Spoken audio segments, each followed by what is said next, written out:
Hello and welcome to Data Fix from IndiaSpend. We are talking about Union Budget 2017. The budget is being termed as something that has recognized the effort of individual taxpayers. There's been a lot of investment allocated to agriculture, rural economy, railways, infrastructure.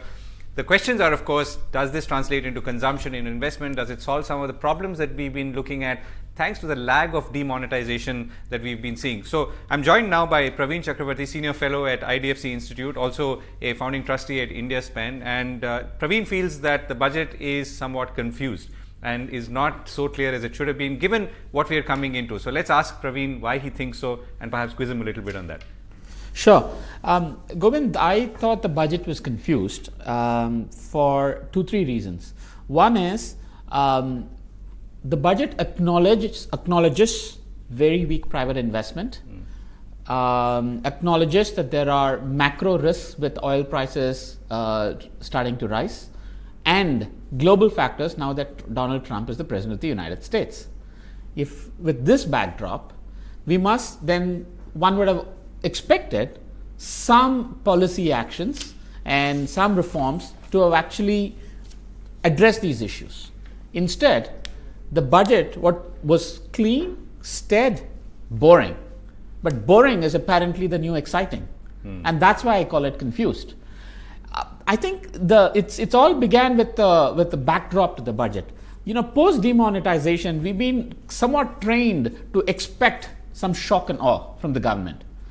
But we don't realize when the shock comes, and we already expected it, it's no longer a shock. Only when it does not come, it's a pleasant surprise. And that's exactly what happened with this budget. Right. So let me ask you on the first point. So you're saying that there could have been policy action which recognizes or acknowledges what's been happening elsewhere in the world, notably Donald Trump's new executive orders on trade, on H-1B visas, and the general uncertainty on where the global economy is going to go. So what could the finance minister have done? See, the first thing, when we look back and understand what the problem is, no jobs. The word jobs was mentioned 6 times in the budget speech yesterday.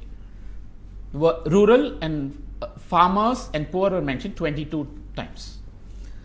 Why are there no jobs? There's no private investment. Why is there no private investment? There's no demand for credit, as well as balance sheets are really bad.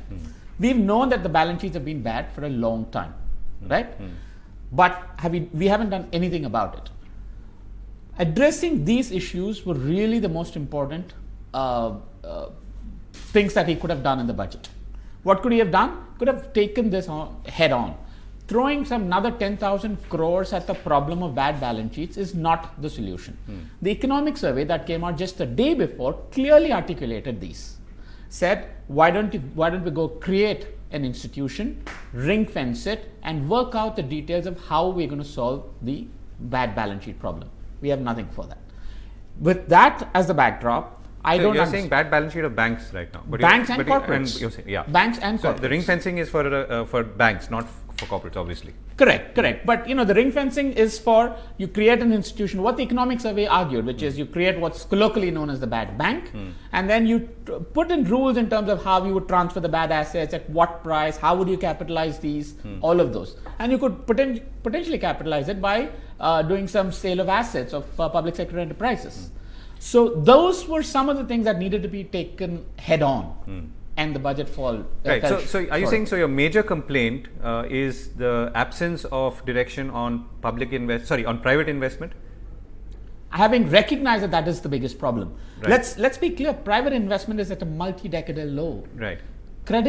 Industry credit is at a 60-year low in December.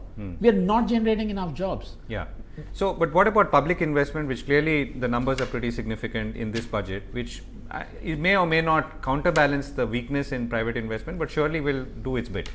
The public investment part, I think the good part was not so much the absolute amount of rupees that goes into public investment. It is where it's going into. The good part was it's going more into capital expenditure, which will create assets, which can have trickle down impact on job creation, as well as it's for the longer term. So that's the good part. But does that do enough to compensate for the negative demand from private investment? No. Okay, so let me ask you a flip question. So why is it that, I mean, since the government, by our collective understanding, does acknowledge this problem of weak private investment, weak balance sheets, both in the private sector as well as in banks, Why did it not, or could it not have actually acted on this? And that's why I call it confused, because I think it is unclear what they expect from demonetization. Do they expect a bonanza that could be used or not? If demonetization was actually beneficial and it was going to lead to increased tax revenues, then that does not show up in the numbers. If it was bad, then that's not being acknowledged enough. So perhaps that's why I call it confused. Also, let's remember there were fiscal constraints that they had to work with. They had to meet a fiscal deficit target. So they couldn't have gone berserk in spending. Right. Also realize that the oil prices are going to go up. So are you saying in some ways that the House, everyone bet the House, which is on demonetization, or everyone bet demonetization, that demonetization will be the answer to all the problems, and that may or may not have really delivered the way people expected, and therefore all these other things are now not falling into place?